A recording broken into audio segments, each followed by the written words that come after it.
Boa noite, pessoal. Sou Luciene, né?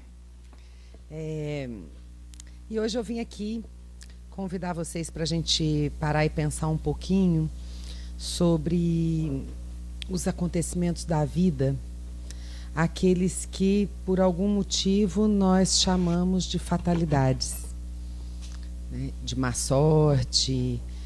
E essa é a nossa proposta hoje. O Livro dos Espíritos, no capítulo 10, né, os Espíritos respondem a várias perguntas. Dentro do capítulo 10 fala da lei de liberdade, e dentro desse capítulo e desse estudo, né, existem questões que abordam esse tão importante tema, né, da fatalidade. O que é fatalidade? O que nós chamamos de fatalidade? O que para nós é uma fatalidade e como nós lidamos com ela? Muitas vezes nós colocamos a palavra fatalidade de uma maneira muito intensa, muito frequente nas nossas vidas. Nós pensamos na vida dessa forma e isso tem um peso muito determinante na forma como nós nos conduzimos. Então, é essa a nossa reflexão de hoje. Para a gente começar a falar em fatalidade, vamos começar pela definição dela, do que é fatalidade no dicionário. Então, quando você olha lá no Aurélio, tem três pontinhos lá, né? 3 definições.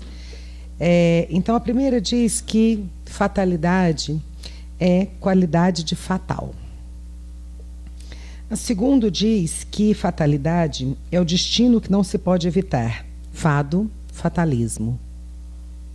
E o terceiro diz que é um acontecimento infasto, cruel, é uma desgraça. Em algum momento das nossas vidas, nós também construímos esse entendimento de que fatalidade permanece muito nesse campo daquilo que é um arrastamento nosso para algo que independe da nossa vontade e geralmente aquilo que é nefasto, aquilo que é uma tragédia, aquilo que nos coloca numa condição de sofrimento. Mas, quando a gente começa a estudar a doutrina espírita, quando a gente se encontra com essa doutrina que nos faz refletir, reconstruir tantos entendimentos a respeito de tantas coisas da vida, a fatalidade também não se coloca de forma diferente. Também se coloca, né, como um convite. Um convite. Estudar a fatalidade é um convite a uma ressignificação do valor que nós do conceito que nós damos a ela por tanto tempo. Então, é importante, antes da gente entrar nas questões do Livro dos Espíritos, acho que é importante a gente pensar o seguinte, né? Embora eu imagino que seja do conhecimento de todo mundo aqui já. Peraí, deixa eu só ajeitar esse negócio, que esse microfone é gigante, fica no meio da cara da gente. Antes da gente começar a pensar, a falar das questões, vamos pensar o seguinte. Antes do nosso retorno à vida física, a nossa alma, em prece, roga ao Senhor a oportunidade de uma vida de provas. Até aí, com certeza, todos vocês já ouviram falar sobre isso. Nós rogamos ao Senhor uma nova oportunidade de retornar ao plano físico. E nesse retorno, nós pedimos, né, e imploramos a oportunidade de nos deparar com desafios de erros passados, para que a gente possa, né, numa proposta de construção, numa proposta de avanço da nossa condição moral, né, numa proposta de evolução, numa proposta de melhoria da nossa qualidade moral. Então, nós pedimos ao Senhor essas oportunidades. Solicitamos nessas como provas, né, de uma nova reencarnação, a aproximação de antigos desafetos. Nós solicitamos o retorno de obstáculos nos quais nós já caímos, já erramos, já não demos conta e pedimos de novo, né, certos de que vamos, com o apoio dos amigos espirituais que nos acompanham por toda a jornada, certos de que nós vamos dar conta, nós nos programamos para grandes desafios. Porque no momento em que nós estamos na erraticidade, quando no momento em que nós estamos na nossa condição real, né, que é a espiritual, nós nos sentimos muito próximos da lei do Cristo, da lei de Deus, da mensagem do Cristo. Então nós sempre nos sentimos muito fortalecidos a todas as provas, nos sentimos muito prontos, muito corajosos para enfrentar e retomar os nossos desafios, né? Acreditando que a gente vai conseguir. E assim acontece. Solicitamos todos os desafios e, né, com a proteção de espíritos amigos, nos é dada a possibilidade do retorno. Na condição de herdeiros do nosso passado, então a gente volta ao plano físico, né, arquitetando esse nosso destino e nos colocando prontos para enfrentá-lo, para vivê-lo, né, e para fazer diferente. Entretanto, magnetizados que ficamos, né, temporariamente ao chegar no novo corpo, nós acabamos nos entregando muito tranquilamente às nossas antigas tendências. Entramos nesse estado de esquecimento, nesse atordoamento, e quando nos encontramos em nova oportunidade no plano físico, facilmente e tranquilamente vamos nos entregando às antigas tendências. Instintivamente a gente se torna despreocupado com aquilo que nós pedimos como desafio. Nos colocamos à procura de vantagens físicas, de prazeres, de utopias, né? E construímos muitas utopias a respeito do sentido da vida, né? Construímos uma relação toda romântica, toda fantasiosa a respeito de sermos merecedores de uma vida encantada, né? E assim nós vamos indo. O egoísmo e a vaidade, aos poucos, tomam o leme da nossa conduta e a gente passa a brigar com as dificuldades anteriormente pedidas. O orgulho e a vaidade assumem o comando daquilo que sentimos, da forma como reagimos, e de repente nós passamos a lidar com o sofrimento e o trabalho de uma forma muito negativa, como se o trabalho e o sofrimento fossem os grandes algozes da nossa história, quando na verdade os grandes algozes, aqueles que o que nos coloca em sofrimento, não é nada mais nada menos do que as nossas escolhas, as nossas ações e a forma como vivemos. E quando a gente fala, né, do sofrimento e do trabalho, quando os espíritos nos chamam a pensar sobre o sofrimento e o trabalho, né, quando eles dizem do trabalho, eles não dizem só daquilo que tomamos por profissão. Não é exatamente ou exclusivamente daquilo que nós assumimos como profissão. Eles dizem trabalho no sentido mais amplo. Trabalho como todas as oportunidades que pode nos recolocar na vida de uma outra forma, né? Nós devemos entender como trabalho tudo aquilo que nos chama ao aperfeiçoamento, seja ele afetivo, moral ou intelectual. É trabalho o que nós desenvolvemos enquanto profissional. É trabalho aquilo com o qual nós deveríamos nos comprometer a respeito do nosso desenvolvimento moral.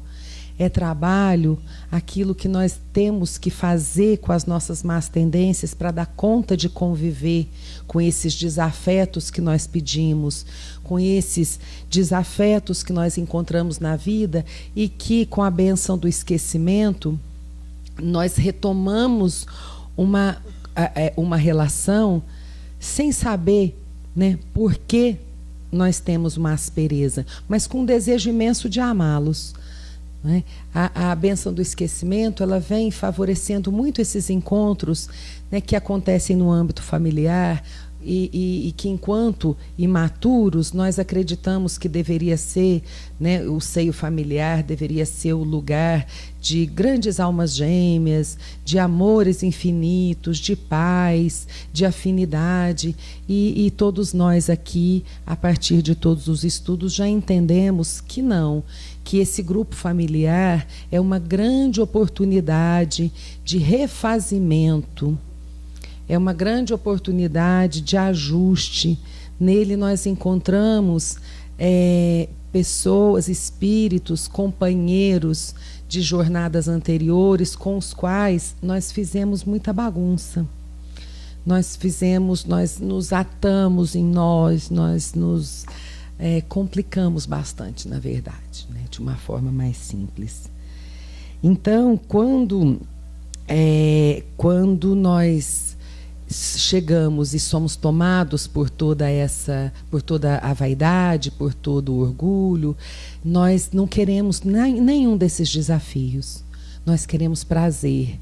Nós começamos a tentar, né, desfocar, fugir, desencontrar daquilo que seria para nós grandes oportunidades de aprendizado. E aí, de repente, nesse momento, começa a ter sentido para nós o termo fatalidade. Começa a coexistência da fatalidade, do livre-arbítrio e de outros conceitos, né, que constantemente nós estamos diante deles, né, refletindo as nossas angústias, refletindo esse mal-estar que nos assola, que nos invade, que nos coloca nessa condição de filhos de Deus necessitados de tanto amparo, mas muitas vezes cegos, né, para tudo aquilo que vem ao nosso encontro como bênção. As situações de desafio com as quais a gente se depara em cada encarnação física, eles são completamente resultados das nossas ações passadas. E a forma como nós lidamos com esse reencontro com o erro, com esse reencontro com aquilo que nós precisamos ajustar, é o que muitas vezes nós chamamos de fatalidade. É o que muitas vezes nós chamamos de má sorte. É o que muitas vezes nos faz nos colocar numa condição vitimosa e achar, né, que Deus não é justo, que Deus não existe, que Deus nos coloca numa condição de abandono, que nós somos sozinhos, que nós somos muito atacados pela vida, porque várias coisas nos acontecem. Mas vamos lá. Nossa Senhora. Nós vamos trabalhar 5 questões do Livro dos Espíritos, desse capítulo 10, né, dessa parte que fala de fatalidade. E aproveito para deixar até o convite, né, existem vários dias na semana em que há estudos do Livro dos Espíritos aqui na casa, e é um estudo muito legal, é um estudo muito interessante, então que se alguém se sentir incentivado com essa reflexão, que retorne procurando esses grupos de estudo, que eles são de grande crescimento para a gente. Então, a primeira questão que eu vou trazer aqui para a gente pensar é a questão 851 do Livro dos Espíritos. Então, lá, o Kardec pergunta aos espíritos assim: há uma fatalidade no acontecimento da vida, segundo o sentido ligado a essa palavra? Quer dizer, todos os acontecimentos são pré-determinados? E, nesse caso, se for, como é que fica a questão do livre-arbítrio? Então, Kardec pergunta. E aí os espíritos respondem assim: a fatalidade não existe senão pelas escolhas feitas pelos espíritos de sofrer esta ou aquela prova ao encarnar-se.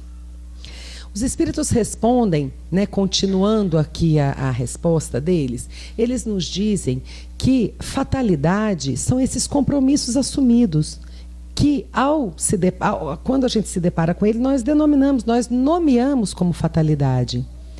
E que essa fatalidade, se a gente achar que cabe esse termo, que assim seja, que seja usado o termo fatalidade, porque fatalidade é aquilo do qual nós não podemos escapar.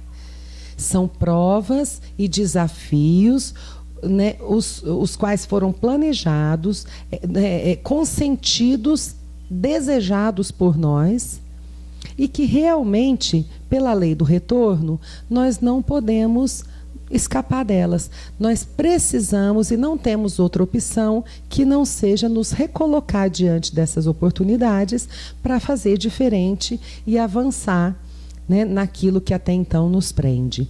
Então, se for pensar dessa forma, nós podemos pensar que uma fatalidade existe. Essa fatalidade, ela não alcança as provas morais. Essa fatalidade, os espíritos ressaltam e marcam bem claramente que a fatalidade está no fato, mas não no ato. Não naquilo que o ato, ele é sempre completamente atravessado pela questão do livre-arbítrio. Os fatos que acontecem na nossa vida podem ser tidos como uma fatalidade, nesse entendimento de que pela lei do retorno não temos como escapar deles. Mas a maneira como nós agimos diante disso, né, que é o nosso ato, a isso não está a fatalidade. Nisso não está a fatalidade. Porque o nosso agir, a forma como reagimos, sentimos e fazemos é algo que é totalmente determinado por nós. Somos senhores das nossas decisões e dos nossos comportamentos. Somos senhores da escolha entre o bem e o mal, entre a revolta e a aceitação, entre o amor e o ódio, todas as escolhas. Então, a primeira resposta é essa, né? A vida, existe essa fatalidade dessa forma? Não. Essa fatalidade no sentido de uma desgraça avassaladora que vem e vem assolando, seja quem estiver na frente? Não. Fatalidade está naquilo que é necessário que a gente se encontre pela vida. Aí na questão seguinte, a 852, eles dizem assim: há pessoas que parecem ser perseguidas pela fatalidade, independente da sua maneira de agir. A infelicidade está no seu destino? Olha, né? Quantas vezes a gente se acha, né? A gente se encontra com pessoas que se acreditam infelizes, como se a infelicidade fosse o seu destino. Ah, não é para mim, né? Frases comuns que nós encontramos em qualquer espaço das nossas vidas. Ah, não é para mim, eu não tenho sorte, a infelicidade é realmente minha companheira, nada na minha vida dá certo, né? Eu não consigo deslanchar, eu não consigo me encontrar. E aí, Kardec, ao fazer essa pergunta, os espíritos insistem na resposta e dizem assim, né? Não, a infelicidade não está no seu destino. O que é tido como fatalidade na história das pessoas não é nada mais do que os compromissos por ela assumidos antes de reencarnar. Muitas vezes nos é dado a oportunidade de participar, né, de determinar com mais ação, né, essas provas, esse planejamento de uma nova vida, né, que geralmente é feita por espíritos que nos acompanham e nos ajudam, né, a arquitetar. A nossa participação é simplesmente a partir das escolhas. Ela inicia, não é simplesmente, ela inicia a partir das escolhas que fazemos a cada dia das nossas existências físicas. Então os espíritos respondem: não há ninguém que venha para estar com a infelicidade como companheira. Até porque a infelicidade é um sentimento e é uma decisão. Então, ela não é uma fatalidade da lei do retorno. Ela não é algo que nós precisamos estar nela como um ajuste. Não. A infelicidade é uma condição que nós nos colocamos diante das provas. A infelicidade é uma reação às dificuldades da nossa vida. Essas mesmas que nós pedimos para encontrar. A infelicidade é uma revolta, é a nossa vida sendo tomada pelo orgulho e pela vaidade, e a gente respondendo e dizendo: Não, assim eu não quero. Eu sou infeliz porque são muitos os problemas. Eu sou infeliz porque são muitas as dificuldades. Quando poderia estar agradecendo a oportunidade daquelas dificuldades e da possibilidade de lidar com elas. Volto a insistir sempre que, né, sempre que eu encontro com textos dessa forma, eu sempre tento ressaltar que o Espiritismo não faz apologia ao sofrimento. Não é uma questão de vou sofrer infinitamente e dessa forma vou ganhar meu lugar no céu. Hipótese nenhuma. Né? Não é o sofrimento que nos garante uma boa condição evolutiva, um bom ajustamento moral e ético. Não é o sofrimento, é a maneira como lidamos com ele. E a infelicidade nunca é uma boa companheira. A infelicidade nos coloca numa condição depressiva, frágil, vulnerável, fraca, quando, na verdade, nós precisamos reunir todas as forças que temos, porque, por mais que tenhamos fé, por mais que possamos ver uma beleza na vida, viver é muito difícil. É muito difícil. E quem não acha que viver é difícil, está na paisagem, porque viver é muito difícil. Nos convida a desafios o tempo inteirinho. A cada pensamento que temos, a cada resposta que damos, a cada escolha que fazemos, em tudo, o tempo inteiro nós estamos lidando com as nossas mazelas. Quando sentimos raiva, quando sentimos tristeza, mesmo que aquilo não seja dito. Não é? Então viver é muito difícil, conviver é muito difícil. Dar conta da vida de uma maneira ética, moral, humana, é muito difícil. Às vezes, quando as pessoas se fecham nas suas bolhas, a vida fica até aparentemente um pouco mais fácil de ser conduzida, porque eu não tenho nada com as questões humanas, eu não tenho nada a ver com o mundo, eu não mato, não roubo, não faço nada de errado, então tá ok, já estou dando a minha contribuição. E não é. Não é.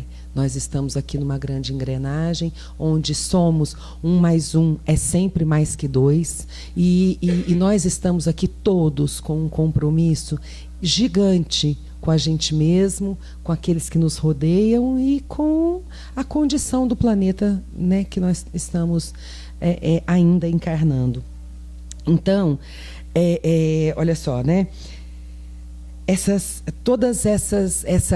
condição de que muitas fatalidades acontecem na vida de uma mesma pessoa é um convite para que essa pessoa reflita, né? O que é que está dentro daquilo que é nomeado como fatalidade, que é realmente uma prova, e o que é uma revolta que nos coloca na condição de vítimas e sofredores. Isso os espíritos também nos convidam a pensar. Porque de 10 fatalidades ou de 10 má sorte que nós insistimos dizer que temos, né, algumas delas são reações bem birrentas, né, que nós ainda temos, ainda bem imaturas, né, de dar uma proporção de sofrimento aos nãos que nós recebemos na vida.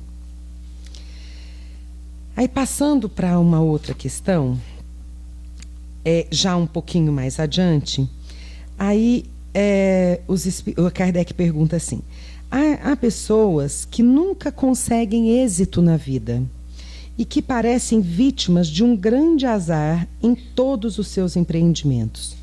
Isso não é fatalidade? Aí os espíritos reforçam: não.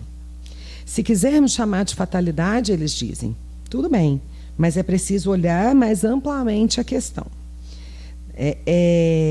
E aí eles dizem assim: tudo que nós vivemos e que nós tomamos como azar, má sorte ou fatalidade, né, são consequências de nossas histórias, como tudo isso que a gente acabou de refletir junto aqui. São resultados de vidas passadas, de atitudes que tomamos e dessa solicitação né, de uma nova experiência no plano físico para que a gente possa se reencontrar com isso. Mas muita coisa também é uma questão nossa, né? Olha só, essa questão assim, há pessoas que nunca dão sorte na vida, elas estão sempre dando errado. Sabe o que os espíritos respondem, colocam lá no meio da resposta? Com essas exatas palavras. Aquele que quer atravessar um rio a nado sem saber nadar, tem grande possibilidade de morrer afogado. O que eles querem dizer com isso?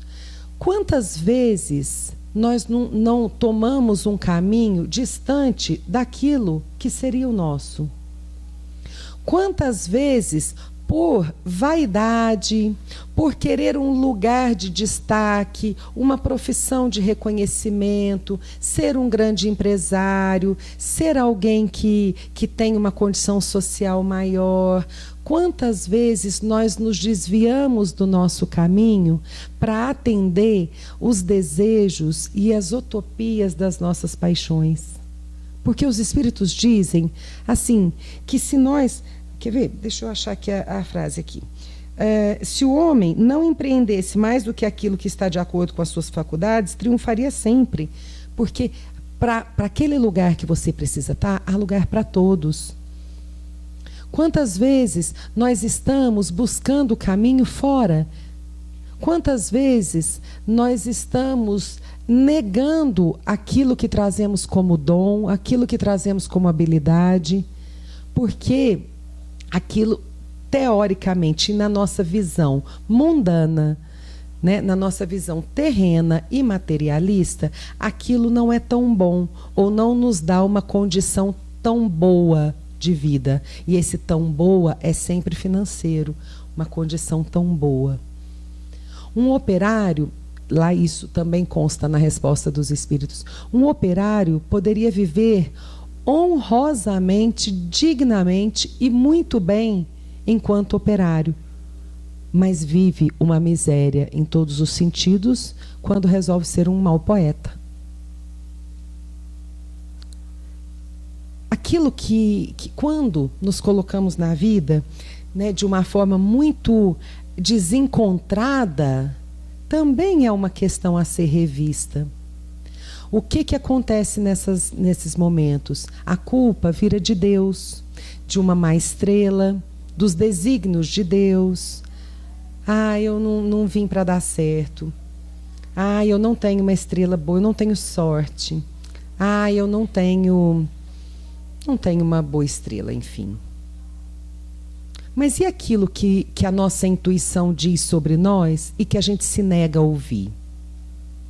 E aquilo que a nossa consciência, nossa intuição, não tem como escapar muito disso.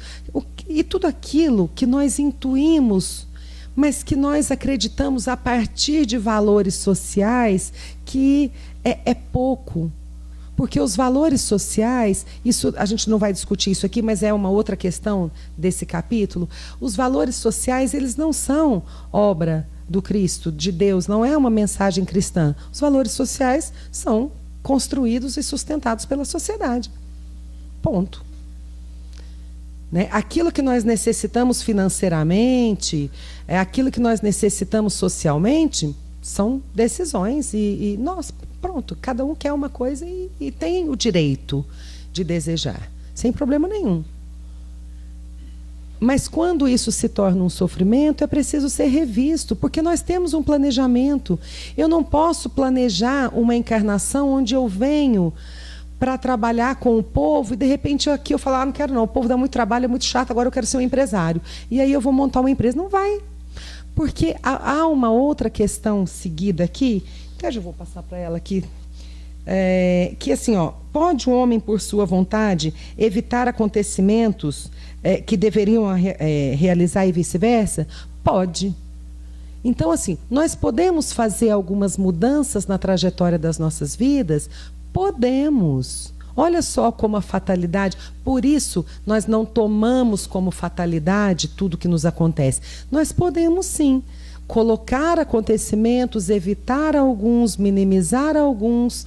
Podemos, sim, a partir da nossa conduta, do nosso merecimento. E desde que isso não se desvie muito do nosso caminho. Nós não podemos fazer um planejamento, porque o nosso planejamento reencarnatório, ele é singular, ele é individual, mas ele está ligado arquitetonicamente com todas as pessoas que nós cruzamos pelo caminho. Então não é simplesmente aqui, ó, eu desisti, eu não quero mais, agora eu quero uma coisa completamente diferente, não está muito interessante essa outra área profissional aqui, e eu quero outra coisa. Não dá. Não dá. Mas é possível encontrar prazer naquilo que nós fazemos bem. Sabe por quê? Porque aquilo que nós trazemos como uma história a ser vivida é algo que é muito amparado. Então, tem todas as possibilidades do mundo de nos fazer felizes naquela missão. Mesmo com todas as dificuldades que temos. Uma pessoa que vem... Por que nós encontramos pessoas numa condição de miséria e que tem uma condição de felicidade infinitamente maior do que alguém que tem uma vida financeira abastada e que se encontra depressivo, ansioso, tentando suicídio, tomando 500 remédios para dormir? Então, assim, o que determina a nossa vida realmente não são as condições sociais que nós colocamos como prioridade e saímos feito louco vida fora em busca dessa bendita condição. O que nos coloca numa condição de felicidade é a forma como nós lidamos com as alegrias e com os desafios. Porque a nossa vida também, esse planejamento, não tem só desafio. Se nós estamos encontrando infinitas e sucessivas inquietações e mal-estar, nós precisamos parar e falar, poxa, o que tem de planejamento reencarnatório nisso? E o que tem de desvio meu que eu estou dando uma complicada aqui na minha existência? Porque, por vezes, e muitas vezes, nós damos umas complicadas na nossa história. Dificultamos, estruturamos sentimentos de revolta, de inquietação, nos colocamos como vítimas de um destino avassalador, de uma vida muito difícil, de um governo que rouba, de político que não faz as coisas como tem que ser, enfim, de um país que não tem emprego, que não... Enfim, começamos a encontrar infinitas respostas, quase todas fora de nós. E isso também é uma questão bem delicada. Qual é o seu comprometimento com a situação que você vive? Freud coloca isso de uma forma muito interessante. Assim, qual é o seu compromisso nesse caos que você está vivendo? Uma questão analítica, assim, uma questão imposta para reflexão mesmo. Qual o seu compromisso, qual a sua participação nesse caos que você está vivendo? Espiritualmente falando, todas. Todas. Todo o caos e todo o prazer que vivemos são respostas a escolhas feitas anteriormente. E aí, é exatamente a isso que nós chamamos de fatalidade e má sorte. Precisamos reconstruir um pouco isso. Quando a gente fala num bem viver, quando a gente fala num avanço moral, rumo a uma condição de tranquilidade, de felicidade, é inquestionável que a gente reveja os conceitos que nos colocam na vida, os conceitos com os quais nos relacionamos com a vida. Conceitos vitimosos nos colocarão constantemente numa posição sofredora. Conceitos materialistas nos colocarão constantemente desconectados dessa questão que é subjetiva, dessa questão que é espiritualista, que inclusive é a nossa verdade, a nossa essência. O corpo é transitório, a nossa realidade é espiritual. Então, se eu tenho conceitos egoístas, é a partir deles que eu vou estabelecer minha relação com o mundo e as minhas sensações. Lá no Evangelho a gente encontra também assim, que na semeadura nós somos livres, mas na colheita nós somos escravos. Da mesma forma que eu não posso planejar uma encarnação onde eu venha me dedicar às causas humanas e chego aqui, eu quero ser um grande cientista, né? Eu também não tenho como ignorar, né? Ignorar todos os desafios com os quais eu me encontro. Da mesma forma, né, que eu me coloco na vida, né, de uma maneira disposta a estar diante de algumas questões, não posso negar isso por pura vaidade. Não posso mudar a minha trajetória. Nós precisamos entender que há muito em nós de um comportamento desequilibrador. Nós nos perdemos em nós mesmos. Nós nos perdemos nas sensações que construímos, que sustentamos, nas revoltas. Nós nos perdemos nos desafetos, naquilo que a gente quer desistir no meio do caminho. E não há como a gente se colocar numa condição de felicidade sem que a gente reveja esses conceitos. É preciso sair da condição de vítima. Nós não somos vítimas da vida. As religiões que não acreditam, não falam dessa pluralidade das existências, elas têm um entendimento de que tudo é desígnio de Deus. Ah, Deus quis, Deus decidiu assim. Nós, né, da doutrina espírita, somos chamados a refazer isso, porque nós vivemos muitos anos impregnados nessa lógica de que tudo é desígnio de Deus. Nós vivemos muitos anos impregnados por outras crenças religiosas que nos diziam isso. Nós somos completamente aqui, instrumentos aqui, instrumentos não, bonecos assim. Deus quer, então assim, você vem aleijado, você vem rico, você vem perfeito, você vem inteligente, você vem débil, você vem. E aqui o Espiritismo diz não. As coisas não são dessa forma aleatória. Né? Deus não age de forma aleatória e vai escolhendo quem sofre e quem não sofre a seu bel prazer.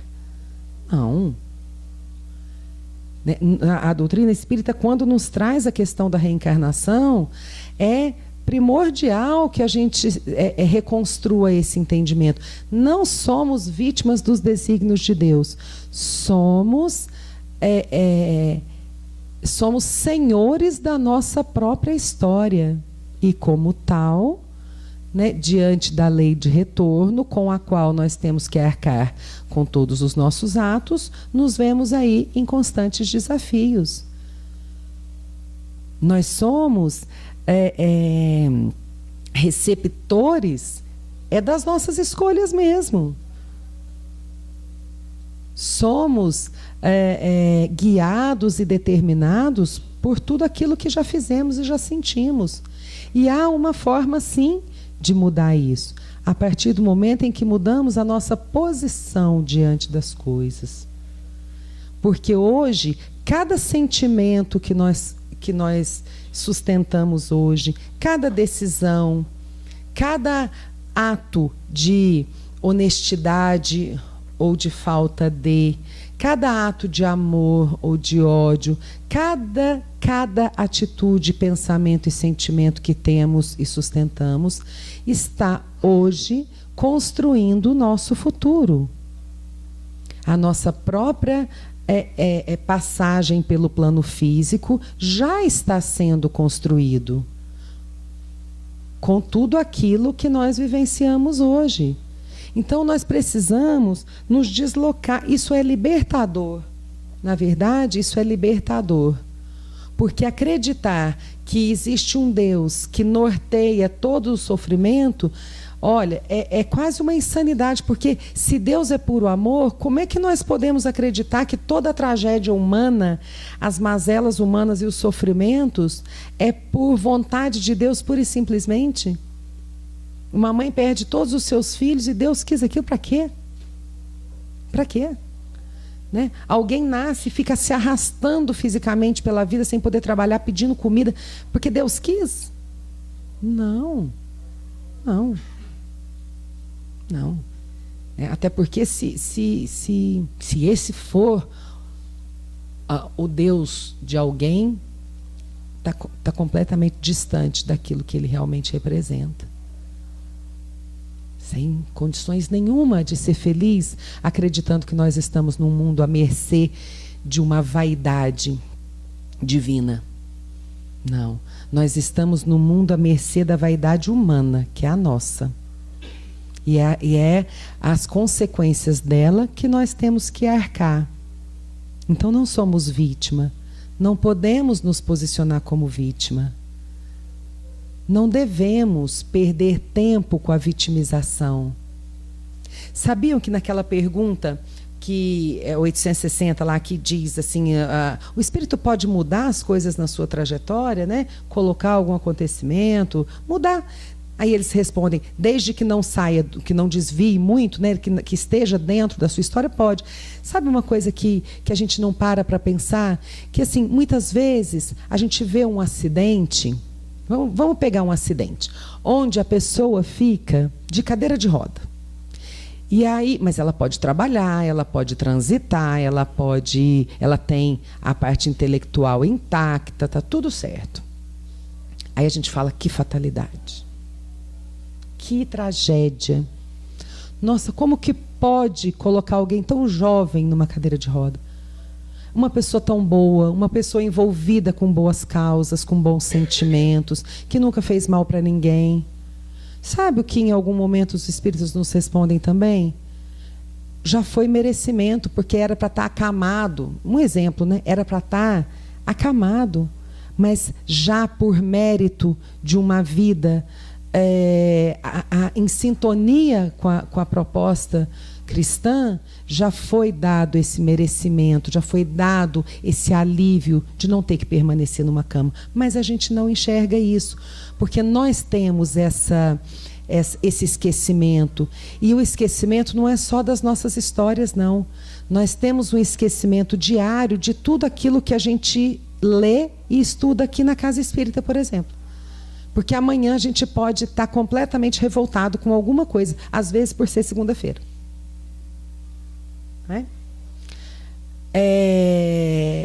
Então, nós temos um esquecimento doentio, que nós precisamos acordar para ele. Não dá para viver esquecendo de tudo isso que a gente entende ser essa verdade, que nós escolhemos como verdade. Porque isso também é uma escolha, nós poderíamos estar em qualquer outra crença. Nós precisamos tomar para nós aquilo que nós escolhemos como uma crença, que precisa conduzir a nossa vivência. Não pode ser uma lógica só intelectual. Não posso manter isso nessa esfera intelectual. Eu tenho esse conhecimento sobre a doutrina. E a prática? Até onde ela chega? Essa que é mais importante. Não preciso ter boas palavras, eu não preciso ler milhões de livros. Eu preciso entender a mensagem e vivenciar essa mensagem.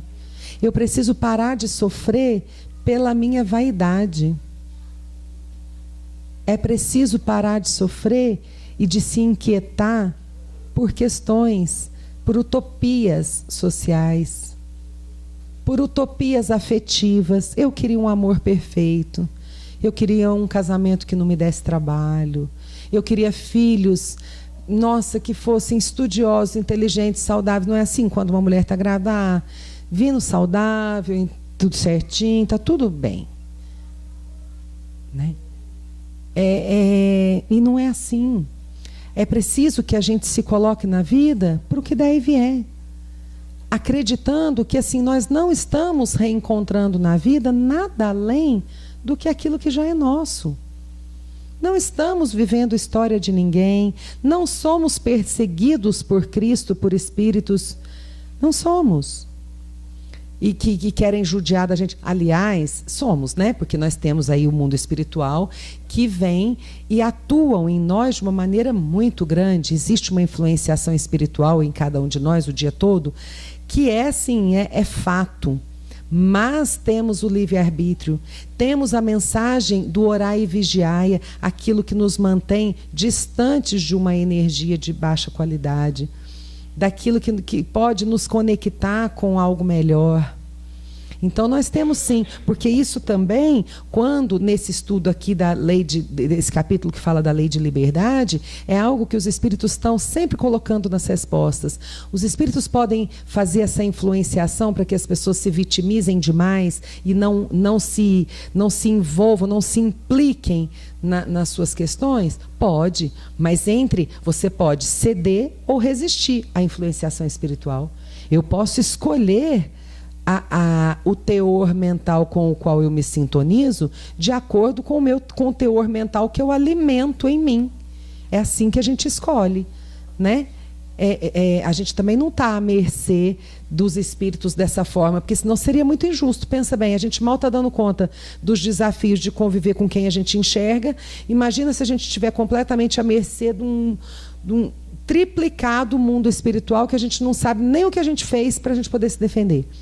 Então, existe uma maneira de se defender, sim, que é manter um teor mental, qualidade mental, bons pensamentos, bons sentimentos, resolução e distanciamento de revolta, raiva, inveja, mau humor. Tudo isso a gente pode ir distanciando dia a dia. E tudo isso é o que possibilita a nossa virada de chave.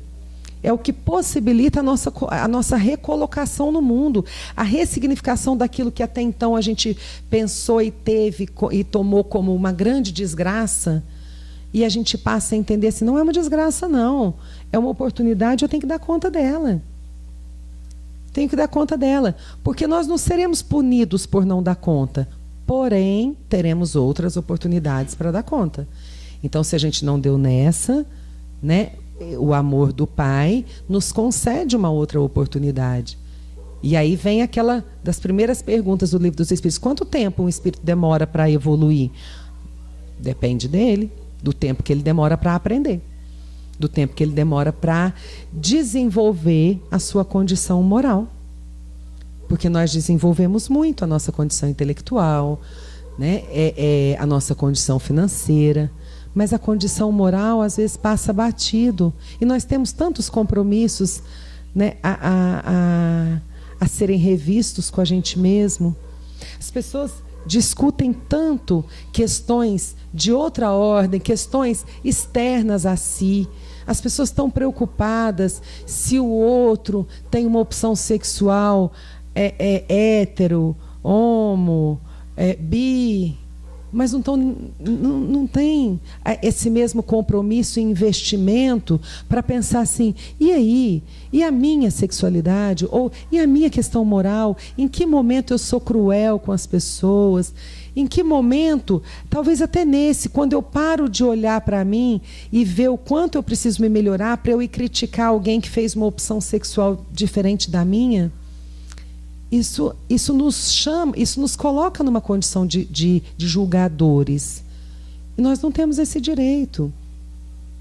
Nós não temos que julgar aquele irmão de jornada que age diferente da gente. Até porque é diferente da gente. Seja na sexualidade, seja na profissão, seja na escolha por um estilo de vida. Não interessa a roupa que veste, o partido político que quer. Não tem. O dia que a gente entender que nós temos infinitas misérias humanas dentro de nós e que nós temos muito trabalho pessoal a fazer, nós vamos nos tornar menos preocupados com o julgamento com o outro, que nos toma tempo, nos coloca numa condição desumana, né? Quando nós queremos que o outro morra porque ele é diferente, que o bandido morra porque é bandido, que o homossexual morra porque é homossexual. São só irmãos em jornada, com desafios diferentes do nosso. Diferentes. É a única palavra que nos cabe dizer. Não podemos nem dizer mais difíceis ou menos difíceis. Nós só podemos dizer, dentro da percepção que nós temos hoje, assim, são desafios diferentes. Só. Sair da condição de infelicidade é isso. É aceitar que somos os grandes responsáveis pela nossa história. Fatalidade só existe para o momento da morte. Fatalidade naquela concepção do dicionário que diz assim, assim, não vai mudar. Chegou a hora, se não for do jeito planejado, vai ser de outro. A hora do desencarne é a hora do desencarne. Nisso está a fatalidade. O resto não é estático. O resto é responsabilidade nossa. Então, quando a gente rezar, a gente não precisa rever essa coisa de colocar tudo nas mãos de Deus. Ai, Deus me ajuda, Deus não permita que desafios, que grandes desafios cheguem e atravessem a minha vida. Não, é assim, poxa, o que eu posso fazer para não ter grandes desafios futuros? O que eu posso dar uma melhorada aqui na minha condição, de forma que isso possa estruturar uma existência um pouco mais suave na próxima, uma existência um pouco mais doce, ou que pelo menos a gente se sinta mais suave, mais doce, porque isso a gente pode também, né? A fatalidade só está na morte. O resto podemos até chamar de fatalidade, mas são resultados da nossa história. Resultados que podemos mudar. Por isso que os espíritos dizem que não é exatamente fatalidade. Porque nós podemos mudar, nós precisamos mudar.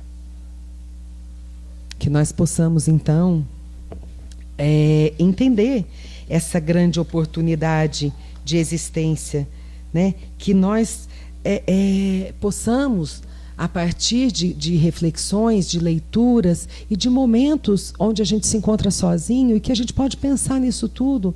Sabe por quanto tempo eu vou passar a vida lamentando as dificuldades que eu encontro?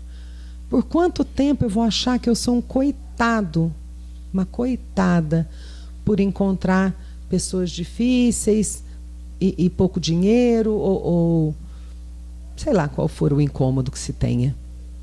Por quanto tempo nós podemos sair, nós podemos atuar de um outro lugar, nós podemos tomar a nossa vida para nós e nos colocar como sujeitos atuantes nela. É só assim que nós vamos conseguir. Né? Que a gente possa, a partir dessas reflexões, refazer nossa relação com Deus, entendendo o lugar dele como um pai, como maior amor, como o ser supremo de amor, de bondade, mas que não é ele quem constrói a nossa história. Ele simplesmente nos acompanha, nos oferece espíritos amigos que nos acompanham, nos ajudando a entrar numa condição de mais equilíbrio, numa condição mais moral, mais ética. Ninguém escreve a nossa dor, a não ser a gente mesmo. E se viver está doído demais, nós precisamos parar e pensar o que nós podemos fazer diferente. Fé em Deus, mas fé no homem, fé em si. Não podemos nem colocar toda a responsabilidade pelas nossas dores nas costas de Deus e dizer, eu sou ateu por isso porque Deus é muito injusto, e nem ser aquele de uma fé que nos coloca também numa condição assim, não tenho responsabilidade com nada, eu acredito tanto, Deus vai resolver tudo na minha vida. Então não pode ser nem um extremo, nem o lado ateu, e nem esse, né, onde a gente se coloca como um ser quase desprovido de individualidade, né? Não. Deus nem vai nos fazer sofrer e nem vai resolver as nossas mazelas. Então, fé em Deus, sim, mas fé no homem, fé em você, fé no outro, fé na vida. Fé, a fé de diversas formas vividas, é uma boa sugestão que os Espíritos nos dão para a gente dar conta de tanta dificuldade.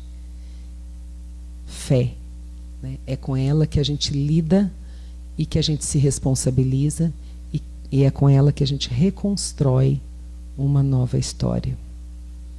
Que Jesus nos abençoe. Obrigada.